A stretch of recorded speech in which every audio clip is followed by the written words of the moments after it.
Il ne faut pas attendre avoir franchi les limites pour espérer encore guérir. Aussi l'Africain dit-il, on ne soigne pas la mort, on soigne la maladie. Je voudrais insister pour dire, je ne suis pas devin, je ne suis pas tradithérapeute. Mais en revanche, je passe pour être, je vais utiliser un mot pompeux, l'académicien de ce qui se passe dans ce pôle-là. Parce que j'ai passé une quarantaine d'années à étudier ces aspects-là pour pouvoir en dire un discours hautement scientifique. Je ne me suis jamais présenté comme tradithérapeute, comme devin tomateux joumage. Donc, je ne leur dispute rien du tout, je les accompagne. Je les accompagne parce que je peux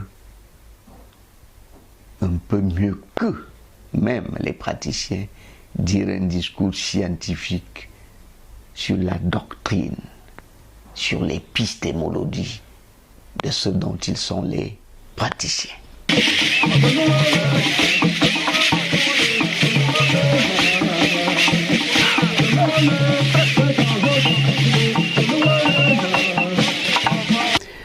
Peut-être conviendrait-il de compléter en disant le recensement va permettre que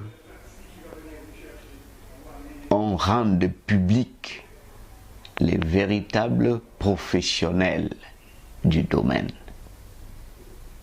Et le travail que le ministère fait maintenant consiste à amener les Camerounais et les Africains à ne plus consulter les tradithérapeutes africains de nuit, mais de jour. Ils viennent les consulter de nuit parce qu'ils en ont honte.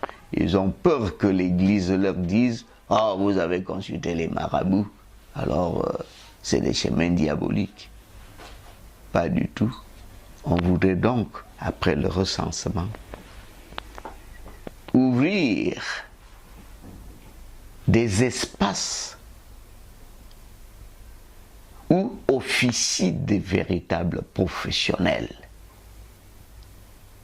Et maintenant, décoloniser la mentalité africaine qui fait que on relègue à l'arrière-plan les méthodes thérapeutiques africaines,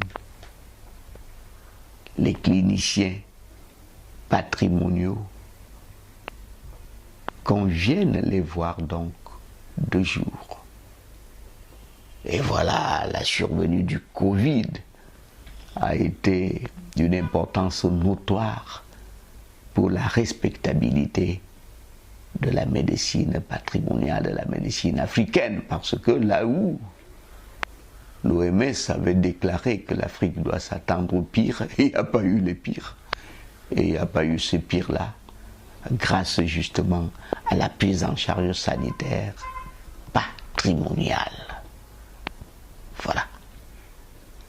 Pour faciliter vos missions, vous êtes représenté au littoral par le professeur Mémé et il a aussi mis sur pied une université pour la spiritualité africaine. Que pensez-vous du professeur Mémé qui vous représente à Douala et que pensez-vous de son université qui vient mettre l'eau au moulin sur vos différentes missions? On ne peut corriger qu'un brouillon. Quand il n'y a pas de brouillon, il n'y a même rien à corriger.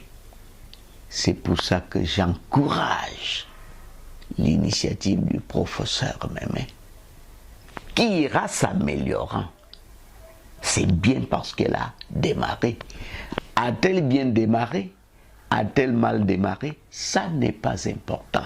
Elle a démarré. Et chemin faisant, nous travaillerons également à l'accompagner pour que, au quotidien, les conditionnalités de son institution s'améliorent et qu'elle s'impose. Parce que le tout n'est pas de dire qu'il a ouvert une université ou une institution. Il faut encore qu'on s'assure de sa méthodologie académique, sa méthodologie scientifique, dont j'insiste pour dire nous encourageons cette initiative-là parce qu'elle a démarré et on fédère